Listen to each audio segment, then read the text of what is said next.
কে বলেছে দোয়া কবুল হয় না? কে বলেছে মহান আল্লাহ তাআলা বান্দার কথা শোনেন না? মক্কার পবিত্র ভূমি কাবা ঘরকে ঘিরে অশ্রু সজল হাজারো হৃদয়, আর সেই হৃদয়ের ভিড়ে ছিলেন এক নীরব মানুষ। পেশায় তিনি একজন পরিচ্ছন্নতা কর্মী। দেশ পাকিস্তান, কর্মস্থল মসজিদুল হারাম। ইফতারের ঠিক আগ মুহূর্ত, চারদিকে ব্যস্ততা, কেউ খেজুর হাতে, কেউ পানির বোতল খুলছে, কিন্তু এই মানুষটি দাঁড়িয়ে আছেন একটা কোণে, দুই হাত তুলে কাঁদছেন, তার চোখে জল, ঠোঁটে কাঁপন। তিনি চাইছিলেন দুনিয়ার বড় কিছু, চাইছিলেন শুধুমাত্র ঋণ মুক্তি, অভাব অনটনে জর্জরিত জীবন থেকে মুক্তি। হয়তো কেউ তাকে চিনত না, হয়তো কেউ তার নামও জানত না, কিন্তু আকাশের মালিক ঠিকই জানতেন। ঠিক সেই সময় হারাম আইনের লাইভ সম্প্রচার হচ্ছিল। ক্যামেরার ফোকাস এসে পড়ে তার উপরে, তার অশ্রুসিক্ত মুখ, ভাঙা কণ্ঠ, কাপা হাত, সব কিছু ছড়িয়ে পড়ে সোশ্যাল মিডিয়ায়। মুহূর্তেই ভিডিওটি ভাইরাল হয়ে পড়ে। সৌদি আরবের এক দানশীল ব্যক্তি ভিডিওটি দেখেন।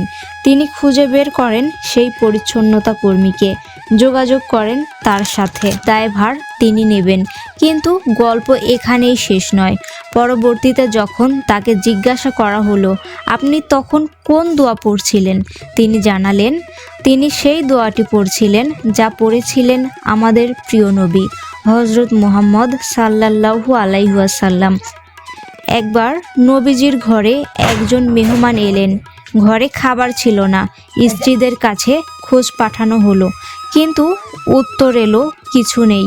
তখন রাসূল সাল্লাল্লাহু আলাইহি ওয়াসাল্লাম মাথা নত করে এই দোয়াটি পড়লেন, আল্লাহুম্মা ইন্নী আসআলুকা মিন ফাদলিকা ওয়া রাহমাতিকা ফা ইন্নাহু লা ইয়ামলিকুহা ইল্লা আনতা।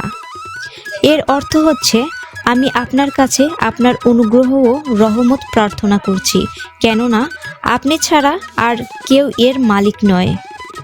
বর্ণিত আছে, কিছুক্ষণ পরেই উপহার হিসেবে একটি ভাজা বকরি এসে পৌঁছায়। দুনিয়ার সব দরজা যখন বন্ধ হয়ে যায়, তখন আসমানের দরজা খুলে যায়, যদি বান্দা সত্যিকার অর্থে নির্ভর করে রবের উপরে।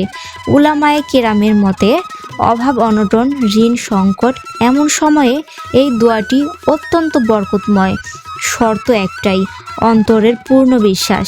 আজ আমাদেরও হয়তো সমস্যা আছে, ঋণ আছে, মানসিক চাপ আছে, মানুষের কাছে হাত বাড়াতে লজ্জা লাগে, কিন্তু মনে রাখবেন, মানুষের কাছে চাইলে হয়তো অপমান আসতে পারে, কিন্তু আরশের মালিকের কাছে চাইলে সম্মান বাড়ে। আপনি এখন থেকেই এই দোয়াটি পড়া শুরু করুন, ভাঙা হৃদয়ে, চোখের জলে, নির্ভরতার সাথে। কে জানে আপনার সাহায্য এমন জায়গা থেকে চলে আসবে যা আপনি কখনো কল্পনা করেননি, কারণ দোয়া কখনো হারিয়ে যায় না। মহান আল্লাহ তাআলা, তিনি শুনছেন, তিনি সব কিছু শুনেন, আর তিনি দেরি করেন না, তিনি ঠিক সময়েই দেন। আল্লাহ হাফেজ।